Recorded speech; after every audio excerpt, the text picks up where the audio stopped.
Welcome to the Deep Dive, your ultimate shortcut to being truly well-informed in a world that, let's be honest, it just spins faster every single day. It really does. If you've ever felt overwhelmed trying to keep up with, all of these interconnected global events and these dazzling scientific breakthroughs, wondering what genuinely matters amidst all the noise, well, then you are exactly where you need to be.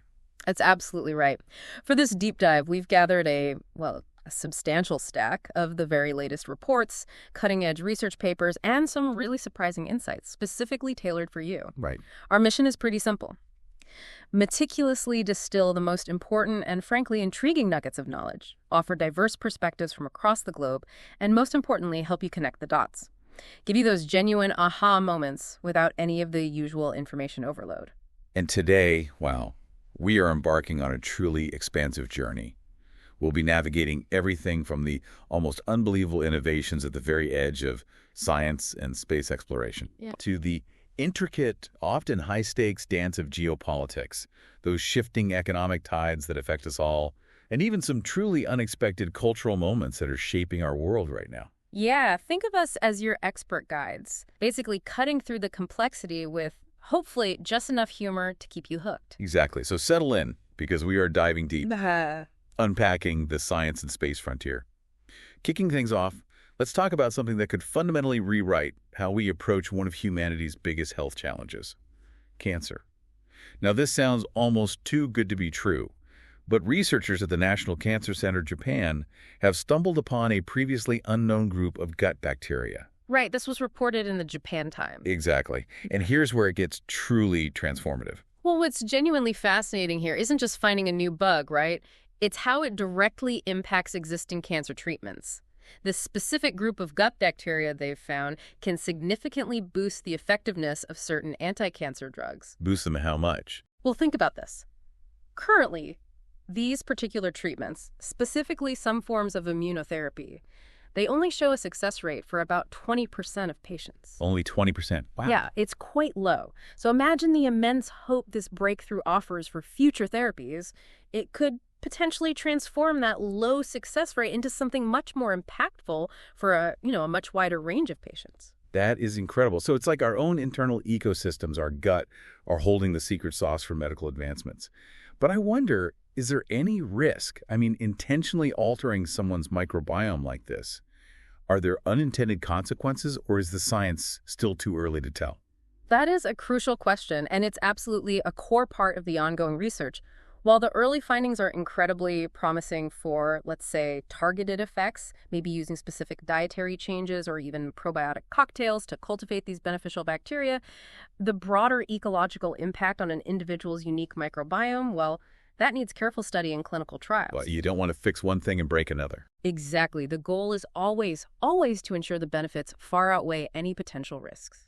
Ultimately, this isn't just about tweaking existing drugs.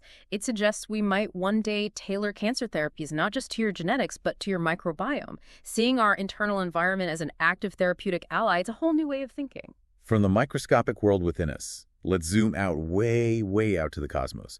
An international team of astronomers, using the power of NASA's Imaging X-ray Polarimetry Explorer, that's IXPE, along with other big hitters like the European Southern Observatory's Very Large Telescope down in Chile, and NASA's NICER, the Neutron Star Interior Composition Explorer, and SWIFT observatories, plus the Very Large Array in New Mexico, United States. They've been peering into the mysteries of a truly rare pulsar. Yeah, they've been intently studying this object called PSR J1023 plus 00038, or just J1023 for short. It's a unique binary system. So picture this. You have a millisecond pulsar that's essentially a super rapidly spinning neutron star, like a dense, city-sized remnant of a star, emitting powerful beams of radiation. Like a cosmic lighthouse. Exactly, like a cosmic lighthouse.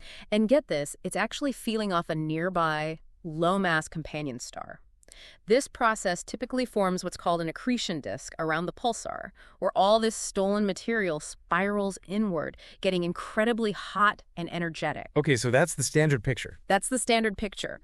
The prevailing thought, the long-standing model, has always been that the X-rays we detect from systems like this would emanate directly from this superheated accretion disk, the spiraling stuff. But that's not what IXP found, is it? This is where the surprise and maybe the rewriting of cosmic textbooks comes in. Precisely. The key discovery here, the real kicker, is that the X-rays from J2023 are not coming from the accretion disk, as everyone assumed. No, where then? Instead, they're originating from what's called the pulsar wind, a really powerful stream of high-energy particles propelled near light speed from the pulsar itself. So if we thought the system was like a cosmic bathtub drain, where the spiraling water, the disk, was producing the light, we just found out it's actually the intense jet engine exhaust, the wind, that's doing it. Whoa, so it's not the cosmic bathtub drain, but the pulsar's own intense solar wind lighting up the X-rays. That's like discovering a car you thought ran on gasoline is actually powered by, I don't know, a miniature jet engine. How does that change the fundamental physics rulebook for these extreme objects? What does this new understanding mean for astrophysics? Exactly. It forces astrophysicists to completely rethink how these stellar giants, these pulsars, generate energy and how that energy influences the very fabric of galaxies. If the energy generation mechanism is different from what we assumed for decades. Which it seems it is. Right. It means we need to reevaluate how these systems evolve, how they transfer mass, how they interact with their environment, and even how they contribute to the broader energetic landscape of galaxies. This could potentially solve some long-standing cosmic energy mysteries that current models just couldn't explain. It really pushes the boundaries of our knowledge about the universe's most intense phenomena and highlights how advanced tech like IXPE lets us see these previously hidden behaviors. Okay, let's bring it back home, down to Earth. Specifically to interior Alaska, which is a vast remote region within the U.S. state of Alaska. NASA, the National Aeronautics and Space Administration, they're working with the University of Alaska Fairbanks and local community organizations, and making truly significant strides in advancing snow water equivalent, or SWE, research there. Yeah, this is a crucial initiative, and it cleverly integrates satellite and ground-based data. How does that work exactly? What's really significant about this is the groundbreaking multidisciplinary approach they're using. They're combining powerful satellite radar data from the European Space Agency's Sentinel-1 satellite with local on-the-ground observations.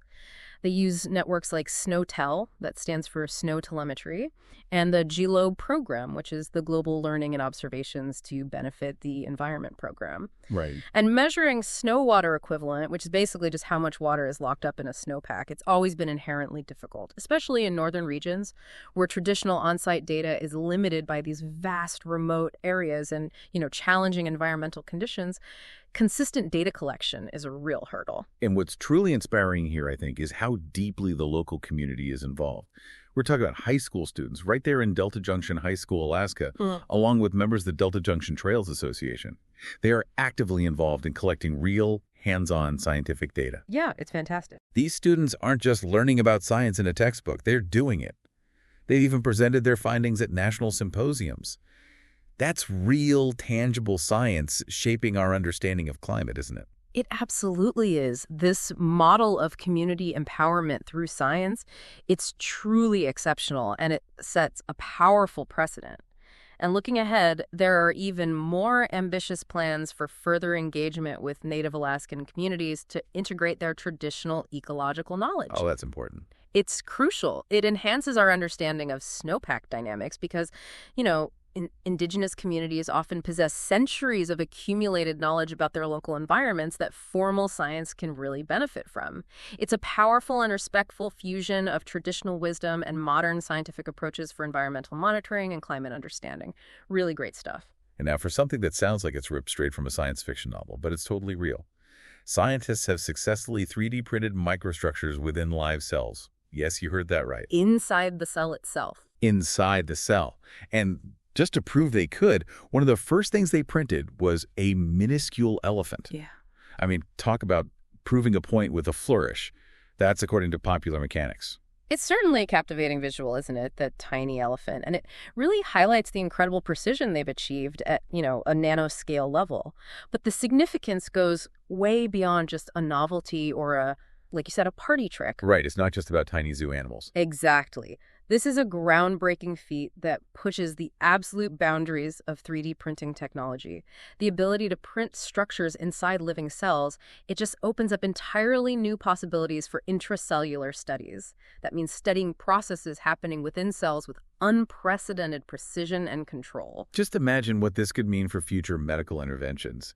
We're talking about potentially influencing cellular processes at a level previously just unimaginable. This innovation could have profound implications for medicine, maybe targeted drug delivery right inside a specific cell, or for biological research, allowing scientists to create custom cellular environments, maybe even for nanotechnology. It's truly a testament to how technology can be leveraged to gain insights into the living world at the most granular level. It could potentially transform therapies and diagnostics for diseases like cancer or neurodegenerative disorders down the line. Really remarkable potential. 2, navigating the geopolitical chessboard and its economic fallout. Okay, so from breakthroughs hinting at humanity's incredible capacity for progress, we now have to shift to the persistent and often volatile human dramas shaping our world. These geopolitical chess matches, from the battlefields of Ukraine to the internal struggles of nations, it just reminds us that even as science leaps forward, our global community faces some deep-seated challenges. Indeed. And nowhere is that more apparent right now than in the ongoing conflict in Ukraine. The dynamics there continue to shift, and Western commitments are facing increasing scrutiny and, frankly, pressure. One of the most recent and significant revelations comes from the German defense minister, Boris Pistorius. He told the Financial Times, and RT also picked this up, that Germany currently only has 6 U.S.-made Patriot air defense systems remaining. 6. Not many for a country like Germany. Exactly. And he was explicit, stating quite clearly that Germany cannot provide any more of these sophisticated systems to Ukraine without severely compromising its own national defense capabilities. And just to give that some crucial context, 2 of Germany's existing Patriot units are currently stationed in Poland, the country bordering Ukraine. They're serving as a critical part of NATO's eastern flank defense. Right. And another unit is either undergoing maintenance or being used for essential training purposes. So the number available is even smaller. This stark revelation comes right when Ukrainian President Volodymyr Zelensky is persistently and increasingly pressuring Western allies for additional air defense systems to counter these relentless Russian missile and drone attacks, which have been just devastating for Ukrainian cities and infrastructure. This really highlights a growing dilemma for the North Atlantic Treaty Organization, or NATO, member states, doesn't it? These Patriot air defense systems, they're not just valuable, they're incredibly sophisticated and expensive. Each unit costs roughly $1 billion US. $1 billion, wow. Yeah. They're designed to intercept and destroy incoming missiles or aircraft, making them absolutely crucial for protecting critical infrastructure and population centers. Now, Russia, for its part, has claimed to have destroyed some of these systems and consistently maintains that Western military assistance only serves to prolong the conflict without changing its eventual outcome. So this puts NATO in a really difficult position, trying to balance their own defense needs with supporting a key ally under attack. And speaking of Western commitments and some strong rhetoric, we've had some significant developments from former U.S. President Donald Trump. He issued what's been widely described as a stern warning to Russia. This was reported by outlets like RT, DW, Politico, CNN, and Axios. What was the warning? It was delivered during a meeting with NATO Secretary General Mark Rutte at the White House. Trump declared that the United States would impose severe tariffs, potentially up to 100% if a peace agreement to end the Ukraine conflict isn't reached within a specific 50-day deadline. 50 days. Yeah. That's a very specific and short timeline for ending a major war, and 100% tariffs. That's a truly remarkable escalation in U.S. rhetoric and economic pressure. It is. And Trump also used the opportunity to criticize the current president, Joe Biden, asserting that Biden's administration was responsible for escalating the conflict, which he claims has cost the U.S. approximately $350 billion in aid to Ukraine. Okay. He even stated a willingness to supply more Patriot systems or components to Ukraine, but, and this is a critical caveat, he insisted that the European Union, the EU, must bear the financial burden. He framed it quite explicitly as a business opportunity for the United States. Business opportunity. So he's talking about military aid, but through a very, very transactional lens. Indeed, it's a definite departure from traditional foreign policy framing. It's also worth noting that Trump apparently gave what was described as lukewarm support for a congressional bill proposing tougher sanctions on Russia. But at the same time, he emphasized that he believes he could impose secondary tariffs without congressional approval if no deal emerges within that 50-day window. So potentially bypassing Congress. That seems to be the implication. And a vote on that sanctions bill is expected in the U.S. Senate next week, so this is all very much in flux, indicating ongoing legislative discussions around these measures. What's equally notable, though, and perhaps a little concerning, is Russia's reaction, or maybe lack thereof, to these threats. ABC News reported that Russia apparently didn't care about Trump's weapons for Ukraine talk or the tariff threats. Didn't care. That's the report. It indicates an apparent lack of concern or maybe strategic dismissiveness from Moscow, which raises an important question. Can such strong threats genuinely force Putin's hand, as the German outlet DW put it, or does Moscow just perceive them as posturing that won't significantly alter their established strategy on the ground? It's hard to say. Meanwhile, on the ground in Ukraine, RT has reported that Russia has made steady territorial gains over the past month. They've apparently captured around 500 square kilometers, which is reportedly 3 times more than during the same period last year. 3 times more. Yeah. It's described as a methodical and slow but consistent strategy across multiple fronts, reflecting, well, a broader shift in battlefield momentum. And where are these gains happening? The report details 4 primary active combat sectors. Sumy, that's a city in northeastern Ukraine near the Russian border. Kupiansk, a city in Kharkiv Oblast, Ukraine, a critical railway hub. Konstantinovka, a city in Donetsk Oblast, Ukraine, and Pokrovsk, also a city in Donetsk Oblast, Ukraine, which is a key logistical center. Plus, there have been additional advances in the southern Zaporozhye region, a province in southeastern Ukraine, which has seen heavy fighting for a long time. So pretty widespread activity. Very widespread, and the tactics seem to vary significantly across these fronts. In the Sumy direction, Russia is reportedly attempting to establish a buffer zone along the border, which forces Ukraine to divert crucial resources from other areas. In Kupiansk, they're applying relentless pressure to try and pin down Ukrainian units and prevent counteroffensives. In Konstantinovka, Russian forces are apparently using tactics reminiscent of prior urban offensives, isolating the city, gradually weakening its defenses. And the Pokrovsk axis, that's where Russia has achieved its deepest advances of the campaign, getting closer to the Dnipropetrovsk region in central Ukraine. That's a significant strategic gain if consolidated. And Zaporozhye, you said that was dynamic? Yeah, the most dynamic shift seems to be in Zaporozhye. Russian forces are advancing on multiple fronts there after months of relative quiet. And high-level Russian defense minister visits to the area suggest potential escalation and certainly strategic significance. So what's the overall picture these gains paint? Overall, these developments seem to indicate a larger shift in the war, marked by these incremental but geographically broad advances. It likely leads to further Ukrainian defensive strain. And this is particularly concerning because the United Nations has reported that civilians are facing an alarming increase in attacks, resulting in record numbers of casualties. The human cost just continues to mount relentlessly. Right. Now, moving from the battlefield to the complex internal political landscape of Ukraine, there's been some significant turmoil and a cabinet shakeup. Ukrainian President Volodymyr Zelensky has nominated Yulia Sviridenko as the new prime minister in a recent reshuffle.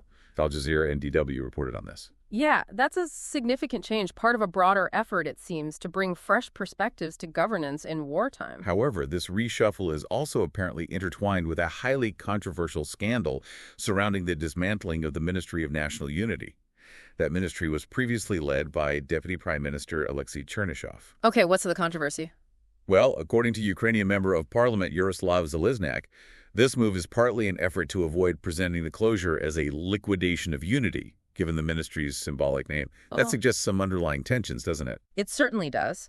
And the controversy around Chernyshov himself involves serious accusations of corruption, specifically that he allegedly facilitated illegal land transfers, essentially, moving public land into private hands for luxury housing developments, possibly at undervalued rates, benefiting certain individuals over the public good. Ukrainian media reports suggest his former subordinates are involved in an ongoing investigation. That sounds serious. It gets more complicated. Then there are these striking allegations from a former Ukrainian diplomat, Andrei Kalachenko, reported by RT. He claims that Chernyshov actually fled the country after a trip to Austria with President Zelensky to avoid prosecution. Fled the country. That's the claim. And supposedly negotiated a deal with the United States Federal Bureau of Investigation, the FBI, for protection. Wow, that's quite a claim. But it's important to note, right, that both Chernyshov and President Zelensky have publicly denied these claims. Absolutely. They attribute his extended absence to official work-related duties overseas. But Telizhenko goes further, asserting that there's rampant systemic corruption within the Ukrainian government, where officials are allegedly pressured to funnel money up the hierarchy to avoid prosecution. He portrays this as palace politics, reportedly spearheaded by top Zelensky aide Andrei Yermak. So, accusations of deep infighting and corruption. Exactly. It raises serious concerns about increased political infighting and instability within Ukraine's leadership at a time when, unity is paramount. It paints a deeply complicated internal situation. Despite Chernyshov's recent announcement about establishing unity centers abroad to support Ukrainians living overseas, Ukrainian media suggest his ministry is expected to be dissolved as part of this ongoing reshuffle. It really speaks to the significant internal pressures Ukraine faces, even as it deals with these existential external threats. Okay, let's broaden our lens now to European security and energy policy. There are some starkly differing approaches to Russia emerging. First, France. Its interior minister called for the country to rearm on Bastille Day, their national holiday. This emphasized the need for increased vigilance and security measures, according to Al Jazeera. Yeah, that statement from France's interior minister, it should really be understood within the broader context of evolving global challenges and threats, particularly in the wake of the Ukraine conflict. It signals a proactive stance from France, urging the strengthening of its defense capabilities and readiness. What does rearm actually mean in practice, though? Well, that's the question, isn't it? How it translates into practical terms for their military and security apparatus and how it will be funded, that'll be interesting to watch. It could signal increased defense spending and maybe a more assertive role for France in European security discussions. Okay, from France, let's jump over to Slovakia, where Prime Minister Robert Fico has been very outspoken, to say the least. RT reports that he sharply criticized the European Union's Repower EU plan. That's the plan aiming to eliminate Russian oil and gas imports by 2027. He labeled the proposal imbecilic. Wow, imbecilic. He's certainly not pulling any punches. Not at all. What's his argument? Fico's argument is basically that EU leadership is disguising this plan as trade legislation to bypass the need for unanimous approval among member states, which is typically required for such significant policy shifts. He warned that this strategy would severely jeopardize Slovakia's energy security and harm the broader EU economy, particularly for landlocked countries like Slovakia itself, but also Hungary, Austria, and the Czech Republic, which still rely heavily on Russian energy infrastructure and face significant challenges in diversifying their energy supply quickly and affordably. And he's not just complaining either, right? He's taking action. Right. He stated he would not support further EU sanctions against Russia unless Slovakia receives firm guarantees about stable and affordable gas supplies after January 1st, 2028. And Slovakia has already acted on this. They blocked the EU's 18th sanctions package for a second time. It demonstrates a real willingness to stand firm on its energy security concerns. So this highlights pretty significant internal tensions within the EU, doesn't it, regarding energy policy and how fast to move away from Russia? Absolutely. While the EU hasn't officially sanctioned Russian gas, most member states have scaled back imports. And this has certainly contributed to rising energy prices and, stagnating economic growth across the Union. FICO's position really illustrates the deep economic concerns that exist, especially among states highly dependent on Russian energy, and underscores the challenge of maintaining a unified front on sanctions when core national interests feel threatened. Now, shifting briefly to the Middle East, DW reports that the U.S. government has announced a redirection of $25 million in aid. This aid was intended for hospitals primarily serving Palestinian patients. Right, and this comes after significant cuts in U.S. aid to the region already. Exactly. So it raises pressing questions about funding sources for humanitarian assistance in the Middle East and the overall humanitarian impact in an already volatile and strained area. This redirection, especially following earlier cuts, definitely complicates the humanitarian landscape there. It highlights the precarious nature of funding for essential services, particularly healthcare, in areas already under immense strain from ongoing conflict and economic hardship.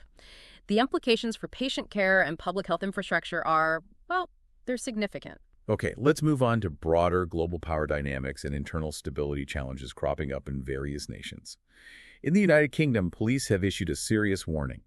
They're stating that Russian, Iranian, and Chinese operations on UK soil are reportedly becoming more dangerous and even life-threatening, according to Reuters. Life-threatening. That's a stark escalation in their assessment. It really is. This intensification of activities certainly implies a significant and concerning escalation in the threats facing the UK's internal security and its counterintelligence efforts.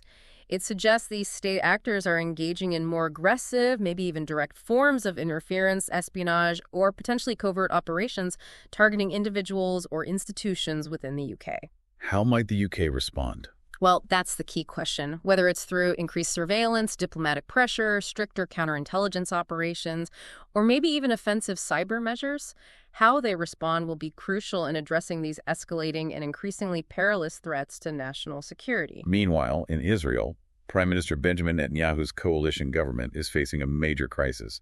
It's apparently at risk of collapse. The New York Times reports that his ultra-Orthodox allies are threatening to pull out of the coalition. That creates significant political instability. Yeah, the rift centers on a long-standing and deeply contentious dispute over military draft laws for ultra-Orthodox men. Historically, they've been exempt from mandatory military service in Israel, which is a huge point of friction in Israeli society. Right. The ultra-Orthodox party has announced its potential exit, which places immense pressure on Netanyahu, whose government relies on their support for its majority. This situation really underscores the deep complexities of balancing diverse political and religious interests within Israel's unique and often volatile political landscape, where military service is such a core national debate. Okay, turning to Brazil and South America. Former President Bolsonaro is facing very serious accusations of attempting to incite insurrection. Al Jazeera reports that a prosecutor has urged Brazil's top court, the Supreme Court, to find him guilty of coup incitement.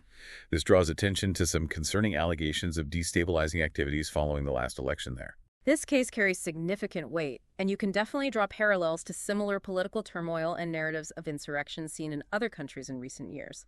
It highlights a broader global context of democratic challenges and questions about the actions of leaders, especially after losing power.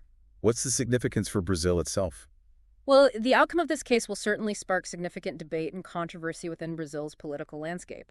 It raises crucial questions about presidential actions, their potential impact on national stability, and the overall resilience of Brazil's democratic institutions. From Brazil, let's head over to Peru, another country in South America. President Dina Boluarte is at the center of a significant public and political backlash over her salary.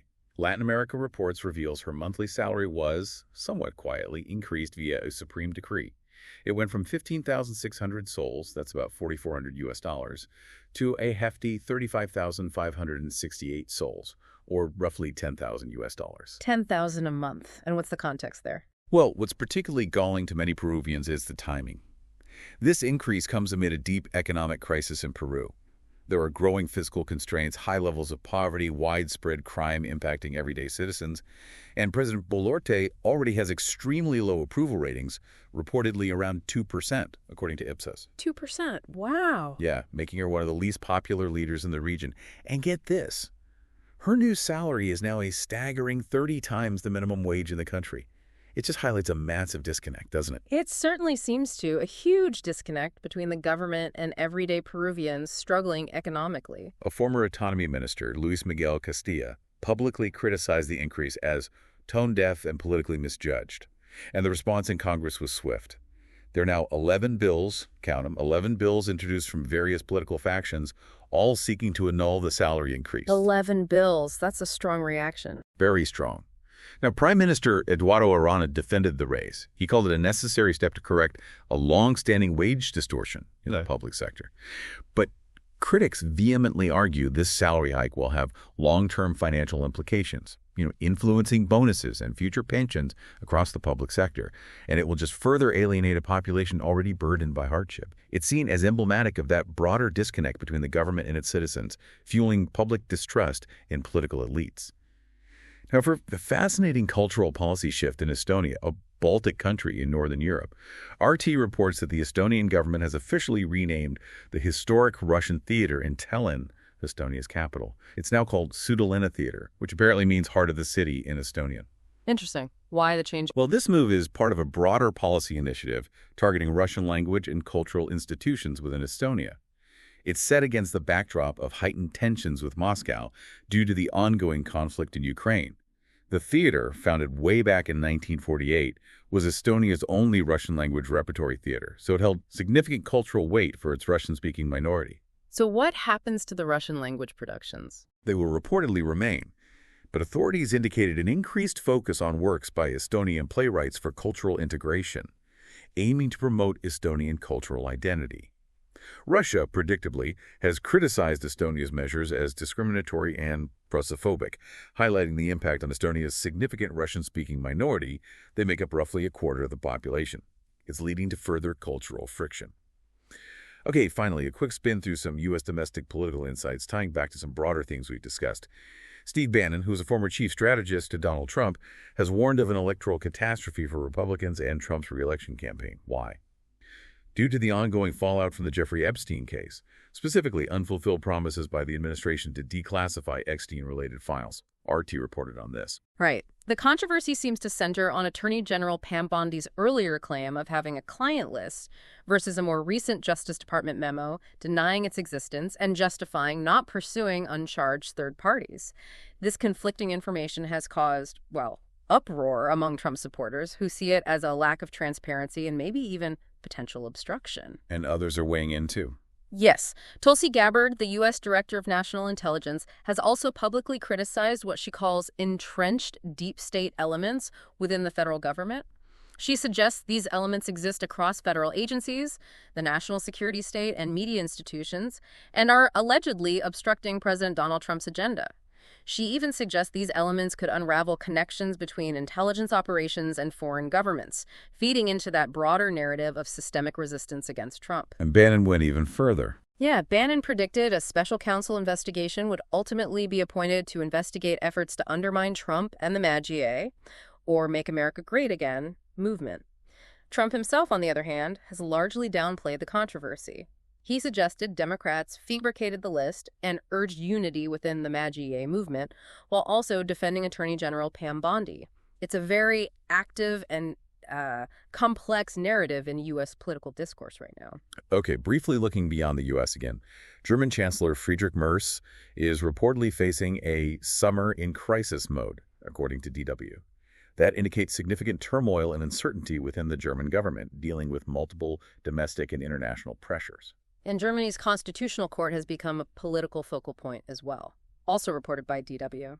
This is due to a canceled vote for new judges amidst controversy surrounding one of the candidates, bringing the integrity and independence of their highest court into question. Back in the U.S. Senate, Senator John Thune of South Dakota is apparently exploring a possible deal on something called a rescissions amendment, according to Politico. What's that about? It aims to address funding matters, potentially adjusting existing budget appropriations. It's a key part of legislative budget management, essentially looking for ways to claw back already allocated funds. And at his Senate confirmation hearing, Mike Waltz, a U.S. representative from Florida, pledged to make the United Nations, or UN, great again, outlining his vision for revitalizing the organization's effectiveness and impact on the global stage. Make the UN great again. Interesting phrasing. Indeed. We also saw South Carolina Lieutenant Governor Pamela Yvette launching her gubernatorial bid for 2026, emphasizing her ties to former President Trump as she seeks support from his base. That's from AP News. And in Nigeria, in West Africa, Foreign President Muhammadu Buhari, remembered, perhaps complexly, for trying to foster integrity but also for deeply flawed leadership, was buried in his hometown. DW and Al Jazeera noted that. Finally, in Athens, Greece, a rally targeted an Israeli steel shipment. The theme was "No Tools of Killing," aiming to oppose the use of Israeli steel for potential harmful purposes and emphasizing accountability and ethical sourcing in international trade. 3. Innovation in action. Technology shaping our lives.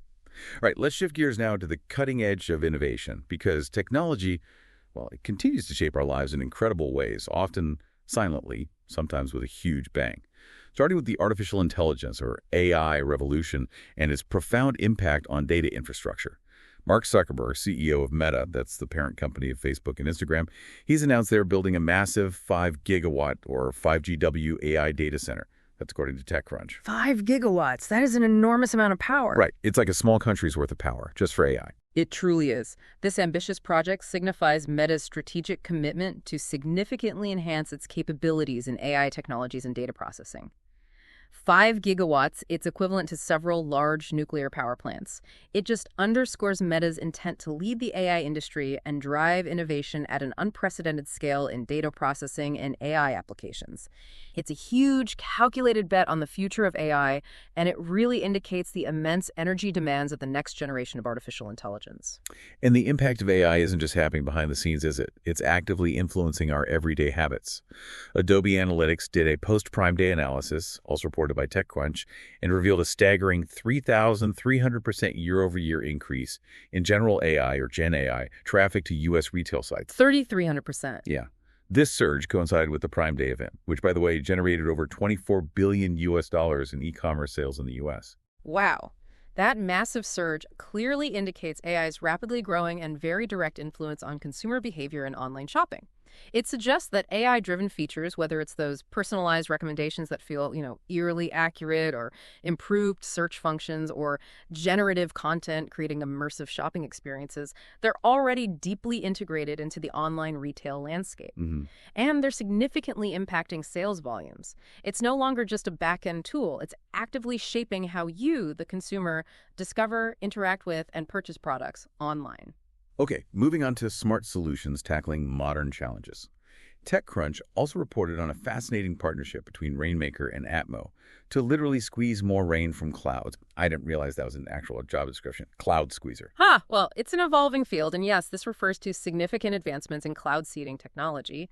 The potential implications for water management, agricultural sustainability, and addressing drought in water-stressed regions, especially with changing climate patterns, they're immense. Are there downsides? Well, like any weather modification, such technologies always carry environmental considerations. They require careful study of their long-term effects on local weather patterns.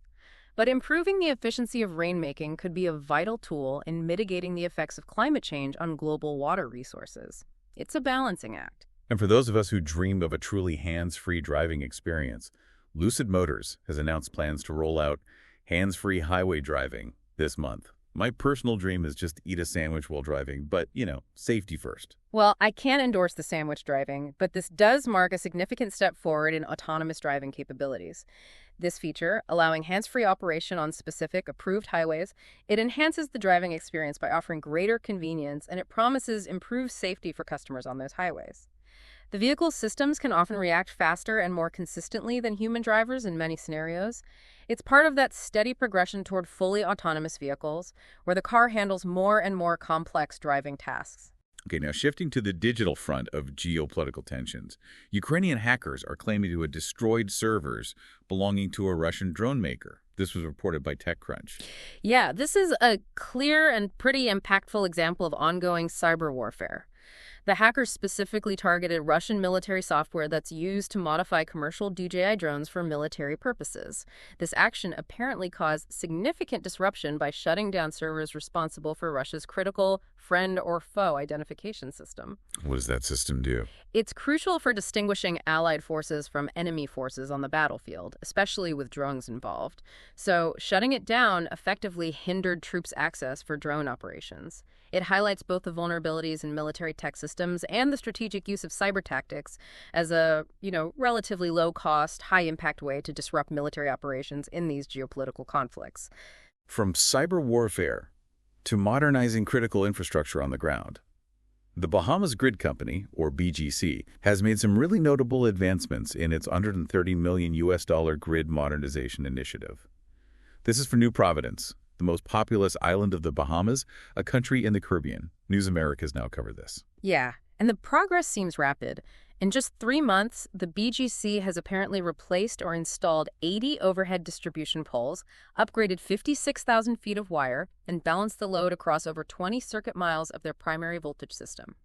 They've also laid 3,800 feet of underground cable and added 18 new service connections, directly improving service for about 6,000 customers. And the transmission side, too. Right. On the transmission side, they installed 105 new steel poles and over 83,000 feet of high-capacity conductor. It's a significant bolstering of their network.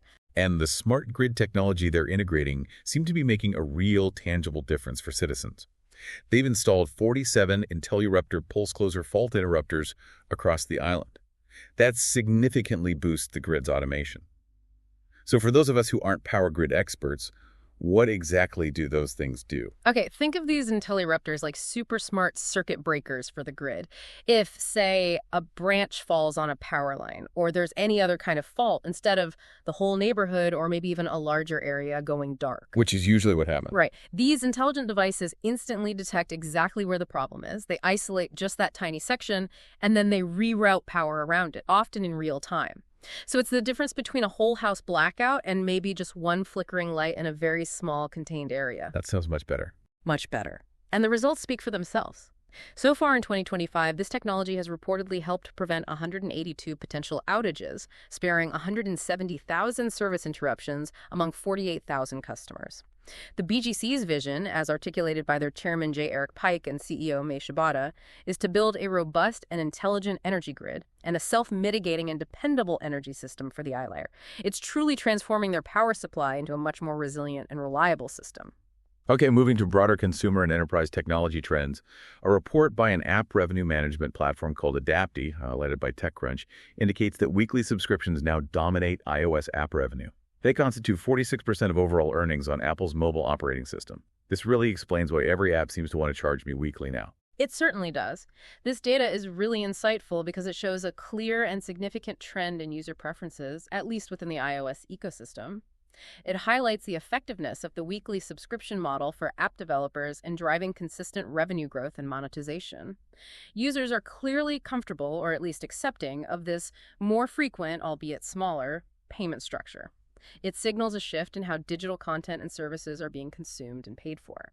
And General Motors, or GM, is making a really strategic move to rival China's dominance in lithium iron phosphate batteries, LFP batteries. TechCrunch reports that they intend to upgrade their battery factory. This is a critical strategic move for GM, absolutely. It aligns with their accelerating focus on sustainable transportation and, crucially, reducing dependence on Chinese battery suppliers who currently dominate the LFP market. LFP batteries offer certain advantages, like lower cost and longer lifespan, though sometimes less energy density. So what's the goal for GM? By upgrading their factory, GM aims to significantly scale up its production of electric vehicles powered by these LFP batteries. It strengthens their position in the rapidly growing global electric vehicle market and, importantly, diversifies their battery sources to ensure a more resilient supply chain for the future of electric mobility. It's about cost, scale, and supply chain security. Got it. In other tech news, after a decade-long wait, Sony has finally unveiled the RX1R3. It's a fixed-lens compact camera with an impressive 61-megapixel sensor featuring AI autofocus. Engadget covered this. Photography enthusiasts everywhere are probably rejoicing. A decade is a long time in tech. It really is. And for sports fans, Sony is also giving the headsets used by National Football League, or NFL, coaches a significant redesign. The aim is to provide an enhanced user experience with updated features. CNN reported on that. That's a significant upgrade for game day communication, I imagine. 4. Economic tides and market dynamics. All right, let's wade into the economic tides and market dynamics that are shaping our financial landscapes, both domestically and globally. A big one, particularly in the United States recently, is the rising cost of tariffs and its link to inflation. Al Jazeera and Reuters are reporting that U.S. inflation surged last month to its highest level since February. And this is being driven, they say, primarily by President Donald Trump's tariffs on various imported goods. Yeah, this is a very significant development for the U.S. economy. Core inflation, that's the measure that excludes the more volatile food and energy prices, it increased at a 2.9% annual rate in June. That was slightly below the 3% consensus forecast, but still slightly faster than it was in May. And what does that mean for people's wallets? Well, what's more tangible for everyday consumers is that the cost of items like furniture, clothing, and large appliances has notably risen. These are items often affected by tariffs, and that contributes directly to the overall increase in consumer prices. Economists had previously expressed concerns about the potential inflationary effects of these tariffs, and those fears are now, as the reports put it, being realized. So what are the challenges now? This poses considerable challenges for policymakers, like the Federal Reserve, in managing price stability and economic growth amidst these ongoing tariff-related price pressures. Do they raise interest rates to fight inflation, even if it risks slowing the economy further? It's a tough balancing act. And these tariffs are, not surprisingly, sparking global trade battles. Reuters reports that the European Union is preparing a detailed list of U.S. goods that may face retaliatory tariffs as part of potential countermeasures. Right, and this action comes amid ongoing complex trade talks the EU is having with China, adding another layer of complexity to the global trade landscape. The EU's move signals its readiness to impose tariffs on various U.S. products if trade negotiations don't yield a favorable outcome for them. It reflects heightened tensions in international trade relations. It's that classic tit-for-tat scenario that can quickly escalate and impact global supply chains and, ultimately, consumer prices everywhere. Meanwhile, down in the Caribbean, an article by Dr. Isaac Newton in News Americas now discusses the economic challenges, but also the opportunities currently facing the region. This is particularly in the wake of former U.S. President Trump's return to office and these renewed tariff impositions. Exports like Jamaica's aluminum and bauxite industries, for example, are significantly impacted by these increased trade costs. But Dr. Newton frames the situation not just as a temporary setback, right? He sees it more as a pivotal moment for the Caribbean to fundamentally rethink its economic strategies and its global partnerships. He highlights the critical importance of diversifying trade relationships. Looking beyond traditional partners, especially towards the rapidly growing economies in Africa, he cites impressive GDP growth in countries like Rwanda, Ghana, and Kenya, and also expanding ties with Mercosur, that's the Southern Common Market in South America, and ASEAN, the Association of Southeast Asian Nations. The goal is to strategically position the Caribbean as a dynamic hub linking multiple continents, reducing its dependence on any single partner. And what about internal changes? Locally, he points to the urgent need to address the chronic underfunding of micro, small, and medium enterprises, the MSMEs. These businesses employ a majority of the region's workforce, but they receive minimal credit and support. He calls for the creation of a regional development finance institution to address this gap. Are there positive signs, though? Despite the challenges, yes. There are promising signs of innovation within the region. Things like Jamaica's digital wallet, Link, and Barbados's Blue Economy Innovation Hub, which focuses on sustainable ocean resources. However, infrastructure shortfalls, particularly in port and customs digitalization, continue to hamper regional trade efficiency and competitiveness. Dr. Newton's overall assessment is that these trade disruptions, while painful, should be seen as a powerful catalyst for systemic change, urging Caribbean nations to pivot decisively toward innovation, greater regional cooperation, and broader global outreach to secure their economic future. Interestingly, despite all of President Trump's tariff threats, which usually spook markets, stocks actually edged higher recently. CNBC reported that traders are seemingly betting on lower tariffs actually materializing before August 1st. It indicates a surprising investor optimism for negotiations rather than, an all-out trade war. Markets are always trying to anticipate, aren't they? And as these trade threats escalate, gold prices showed a notable increase, according to trends journals. This flight to a traditional safe haven asset like gold is motivated by escalating concerns over potential trade wars, particularly with these new tariff threats from the U.S. directed at the EU and Mexico. Right. This is compounded by a weakening U.S. dollar and anticipated U.S. inflation data. Gold is just seen as a reliable store of value in times of geopolitical and economic uncertainty. Now, in terms of critical resources, Yahoo Finance has an analysis suggesting that the U.S. rare earth pricing system is poised to challenge China's dominance over the market. This sounds like a really big deal. It absolutely is a big deal and a strategically important move. Rare earths are crucial for a vast array of high-tech industries, everything from electric vehicles and wind turbines to advanced defense systems. And China has long held a near monopoly on their production and processing. So this challenges that monopoly. Exactly. This initiative aims to significantly reduce U.S. dependence on Chinese rare earth supplies and fundamentally reshape global market dynamics in this critical sector. It's essential for national security, technological competitiveness, and building more resilient supply chains, especially for green technologies and defense. And just a quick note on corporate performance before we move on. Renault, the French multinational automobile manufacturer, has lowered its 2025 guidance and named Duncan Minto as interim chief executive officer. Reuters reports this is due to a poor performance in June, and they're stepping up cost-cutting measures. Yeah, Renault lowering its guidance and getting an interim CEO, it isn't just an internal corporate reshuffle. It's really a stark indicator of the fierce competition and the economic headwinds buffeting the global automotive industry right now, especially for legacy automakers trying to pivot rapidly to electric vehicles while still managing their traditional markets. This kind of sudden shift reveals underlying pressures affecting jobs, investments, and even national industrial strategies across the sector as the industry undergoes this monumental transformation. V, public health and community well-being. Okay, let's shift our focus now to public health and community well-being, starting with some emerging health concerns that have recently made headlines. The Guardian reported the truly tragic deaths of an Arizona resident from pneumonic plague. This marks the first recorded deaths from the plague in the U.S. since 2007. Pneumonic plague. That sounds serious. It is. It's a highly infectious respiratory illness. The precise circumstances are still under investigation by health officials in Arizona, who are working quickly to contain any potential spread. They're urging vigilance due to its serious nature and rapid progression if it's not treated promptly. While it's rare, it's a stark reminder of these persistent infectious disease threats that are still out there. Definitely concerning. What else is happening on the health front? There's also a deeply worrying trend concerning nicotine pouches among children. Reports, again from The Guardian, reveal a staggering 763% increase in U.S. children under 6 years old ingesting nicotine pouches. 763%. That's a massive jump. What's driving that? This study emphasizes the alarming trend of very young children accessing and consuming these flavored nicotine products. They're often brightly packaged, look like candy, and very appealing to kids. This significant increase points to an urgent need for stronger regulations on marketing and accessibility of these products to prevent accidental poisonings and long-term health consequences for a really vulnerable population.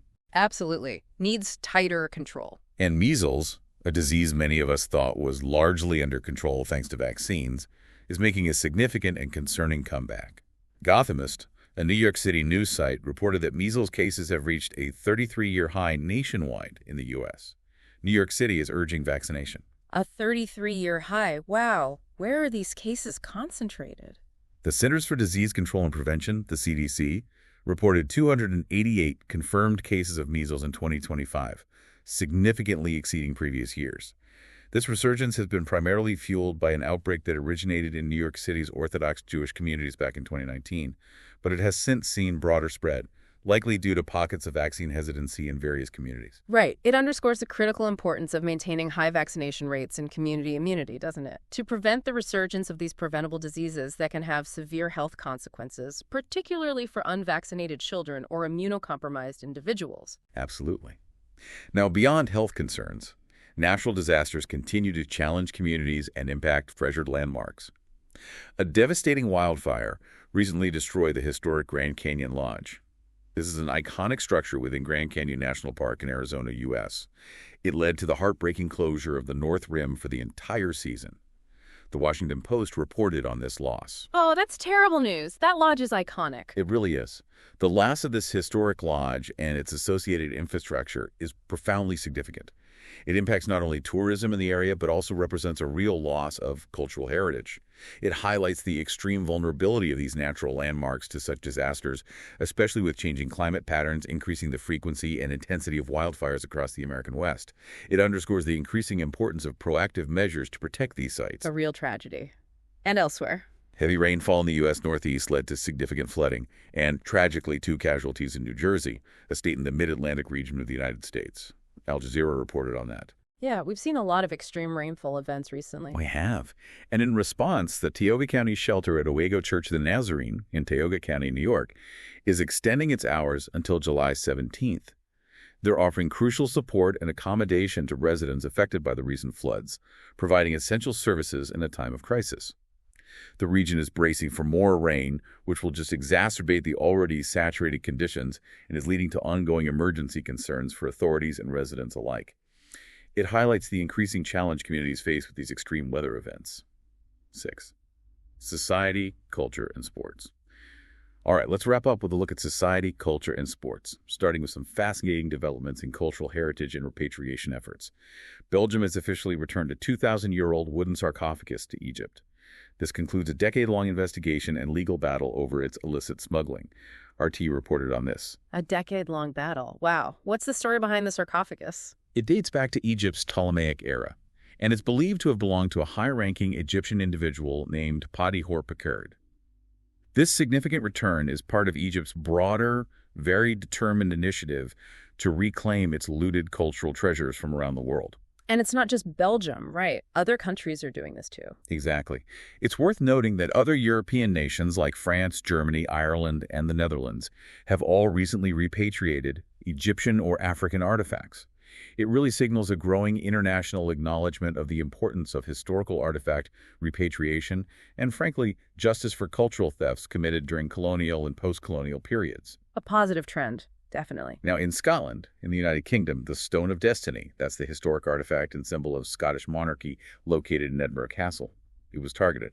El Paso Inc., reporting via Yahoo News, said a man was charged after a kilt-wearing attacker smashed the case holding it. Smashed the case? That's bizarre. What? The motive isn't entirely clear, but the incident certainly sparked outrage given the stone's immense historical and symbolic significance to Scotland's identity and monarchy. It led to heightened security measures to protect this iconic piece of Scottish heritage. Understandable. Okay, shifting to entertainment and media. The Boy Wizard is back. Well, sort of. Filming has commenced for a new Harry Potter TV series by HBO. The first image of the Boy Wizard has been released by the BBC, and the series is set for a 2027 release. Die-hard fans everywhere are already counting down the days, I'm sure. I bet they are. And in a wonderful celebration of cultural visibility, Trinidad and Tobago's soca music is gaining significant international exposure. Case the band's popular track Love It was featured prominently in the latest Tyler Perry film Medea's Destination Wedding, which premiered on Netflix. News America has now reported this. Oh, that's fantastic for soca music. It really is. This has generated immense pride and excitement across the entire Caribbean community. The film was even partially shot in the Bahamas, another country in the Caribbean, and notably included over 300 local cast members, making it a truly regional production. It's a significant milestone for Caribbean musicians and filmmakers in mainstream U.S. media, underscoring the growing global appreciation for Caribbean music and culture. Hopefully, it paves the way for more collaborations like this. On a different note, an Al Jazeera opinion piece recently argued that the patriotic, often overtly liberal values embodied by superhero movies no longer seem to resonate with a divided, maybe increasingly pessimistic American public. Interesting. What's the reasoning? The article links this trend to what many in the industry are calling superhero fatigue, a term notably used by Superman director James Gunn himself. It suggests a shift in audience preferences and maybe the broader cultural zeitgeist. Are people just tired of the same formulas? Could be. Or maybe the world feels too complicated for simple good versus evil narratives right now. Possibly. And in the UK, the BBC reported that Australian chef John Turode was sacked as a MasterChef presenter after an allegation against him of using racist language was upheld. Right, that caused quite a stir. Okay, shifting to sports. In cricket, England secured a hard-fought victory against India in the third test at Lord's Cricket Ground in London, England. They took a 2-1 series lead by just 22 runs, despite some really resilient play from India's Ravindra Jadeja. England captain Ben Stokes praised India's intense effort, as reported by the BBC and Al Jazeera, highlighting the competitive spirit of the match. Close game then. And what about cycling? In cycling, Britain's Simon Yates claimed victory in Stage 10 of the Tour de France. He won it on Bastille Day, the French national holiday, which is always special. And Ireland's Ben Healy secured the coveted yellow jersey, as the BBC noted. And finally, in football, or soccer for some listeners, the Club World Cup is increasingly being considered a precursor to the 2026 World Cup. It's seen as providing valuable insights and lessons for the upcoming larger tournament regarding team strategies and player performances on the international stage. Okay, and just briefly touching on a few crime and justice updates that might carry broader implications. In the UK, a British aristocrat and her boyfriend were convicted of gross negligence manslaughter of their newborn.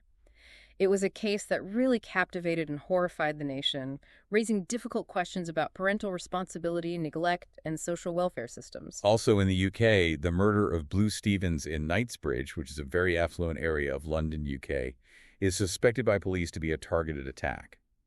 This prompts concerns about organized crime or maybe personal vendettas playing out even in seemingly secure urban centers. And those two men were jailed for 4 years and 3 months for felling the iconic Sycamore Gap tree near Hadrian's Wall in Northumberland, England, UK. Oh, that was awful. Terrible. The judge described it as an act of sheer bravado that damaged an irreplaceable cultural and natural landmark. It sparked widespread outrage over heritage destruction and just senseless vandalism. Rightly so. What about in the U.S.? In the U.S., a 7-year-old was abducted on July 11th, but subsequent arrests were made in a swift law enforcement response. It's a reminder of the persistent threat of child abductions, but also the importance of community, vigilance, and rapid response. And a Connecticut man was sentenced to 65 years in prison for the murder of his girlfriend, while their daughter tragically still remains missing.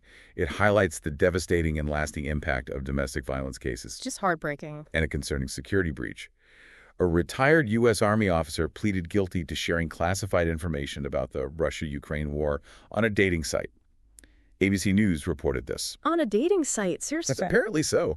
It raises serious questions about national security protocols, vetting processes, and frankly, the ease with which sensitive information can sometimes be compromised in unexpected ways. Definitely a lapse there. And anything else? Just one more minor incident with perhaps broader implications. A falling ceiling tile and a simultaneous, unrelated medical emergency caused an evacuation at the Kentucky Exposition Center in Louisville, Kentucky, U.S., according to Yahoo News. It just highlights the need for robust safety protocols and clear communication in large public venues, even for seemingly small incidents. True. Preparedness is key. Lastly, on a lighter note, in travel and tourism, for those looking for an idyllic escape, Anguilla, an island in the Caribbean, has been honored as the best island in the Caribbean, Bermuda, and the Bahamas for the 5th time in the travel, plus Leisure World's Best Awards. I can almost smell the salt air just thinking about it. 5th time. They must be doing something right. Apparently so. Anguilla's consistent success is attributed to its idyllic beaches, its tranquil ambiance, luxury offerings, and reportedly the warmth of its people. Unlike many tourist-heavy destinations, Anguilla deliberately maintains a serene, low-key atmosphere. No huge cruise ships, no towering resorts. Sounds appealing. Yeah. And the island is also wisely investing in improved air connectivity and eco-conscious tourism to maintain its unique identity while ensuring sustainable growth and preserving its natural beauty for future visitors. Smart approach. And that truly wraps up our deep dive today. Wow, we covered a lot. From the microscopic wonders of cellular science, hinting at new medical frontiers. Right, the gut bacteria and the 3D printing. To the macroeconomic forces shaping nations, and the complex geopolitical landscape playing out across continents, with tariffs and sanctions and energy politics. Yeah, a lot happening there. We've aimed to cut through the information overload and connect these seemingly disparate global events, offering you, hopefully, a clearer, more informed perspective. Gaining knowledge quickly and thoroughly is absolutely key in today's fast-paced world, isn't it? And we truly hope this deep dive provided those aha moments and maybe some unexpected insights for you. Continue your own curiosity and critical thinking about the world around you, because that's where true understanding really begins. And maybe a final thought to leave you with. As we witness both this monumental scientific progress, like we discussed at the beginning, and this persistent geopolitical friction, these conflicts and tensions, what does this ongoing dynamic, this tension between humanity's incredible capacity for innovation and its struggles with conflict, what does that tell us about the fundamental challenges and maybe the opportunities awaiting us in the years ahead? It's definitely a lot to chew on. It really is. Thank you for joining us on this deep dive into the latest global happening. We'll see you for the next one.